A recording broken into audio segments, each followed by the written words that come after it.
भाई हीरो साहब और फरमाइश की अगर सारे दोस्तों दे मूड होवे तो सी जी जदों साडे भाई नासिर अली तैयब साहब दा जनाजा चमिया ना तो मखलूक दा रुवाड़ ता दीदा दनस्ता नजर आ रहा है एक ना अजीब जे मखलूक दा रुवाड़ सुनिया है ओदी कैफियत महसूस की है कि वो मखलूक की रो रही है और किवें दा उन्हां दा वक्त गुजरदा पिया भाई आतिफ खान कि अज बहरा वंगा भन सटियां अज बहरा वंगा भन सटियां अज दौड़े संगली मारी अज बहरा वंगा भन सटियां अज दौड़े संगली मारी ये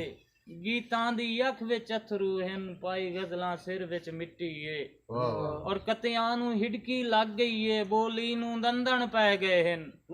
कतियां नू हिड़की लग गई है बोली नू दंदन पै गए हन माया मजलूम दिसींदा है गश पौंदे पै हन नज़मां नू साईं मां बोली रो के आधी है पंजाब दे सुखन नवाज़ां नू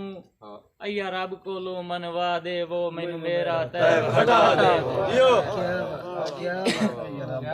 साजी मैं पीर फरीद दी मुठियां साईं बहु सुल्तान दी कुठियां मैं पीर फरीद दी मुठियां साईं बहु सुल्तान दी कुठियां मैनू वारिस शाह भी छोड़ गया है मैथू बुल्ला मुखड़ा मोड़ गया है और 60 मोहम्मद बख्श ने ला छोड़ी गुरु नानक साध मुका छोड़ी चेते शाह हुसैन ने चट कीतेन डूगे मेरे अली बहु फट कीतेन चेते शाह हुसैन ने चट कीतेन डूगे मेरे अली बहु फट कीतेन और हथ बन के अर्ज करेंदी हाँ ये सारे पीर सुरेंदी हाँ हो कर सकदे करवा दे वो मैनू मेरा तैब हटा दे साजी साड़ियां मुहब्बतां हर इंशाल्लाह पंजाबी लिखण वाले वास्ते हैं यकीनन गल कोई मुनाफकत नहीं होंदी अच्छा शेर लिखण वाले नू आपने औकात तो बाद किताब दी विंदी है क्या बात है कि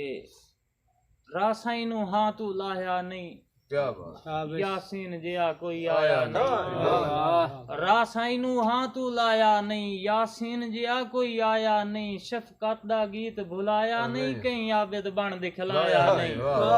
और मैनू दर्द गुराया मार गया सट मुंह पर ने अबरार गया हाँ साझी पांच दरियावां दी पई मरदी हाँ सा पा दे वो मैनू मेरा तैब हटा दे साजी से कासिफ शाह दी खा गई है नांगे दी मूज मुका गई है से कासिफ शाह दी खा गई है नांगे दी मूज मुका गई है मैनू सागिर खावर भुलना नहीं कहीं दानिश वांगू हुलना नहीं किथे टुर नाजिश माजूर गया है हो अफजल काजी दूर गया है अरशद सहल ने आवना नहीं कहीं मार रिया सदा ये संग विछड़े मिलवा दे वो मैनू मेरा तैब हटा दे वो मां बोली रो के आधी ये पंजाब दे सुखन नवाज़ां नू अय्या रब कोलो मनवा दे वो मैनू मेरा तैब हटा दे।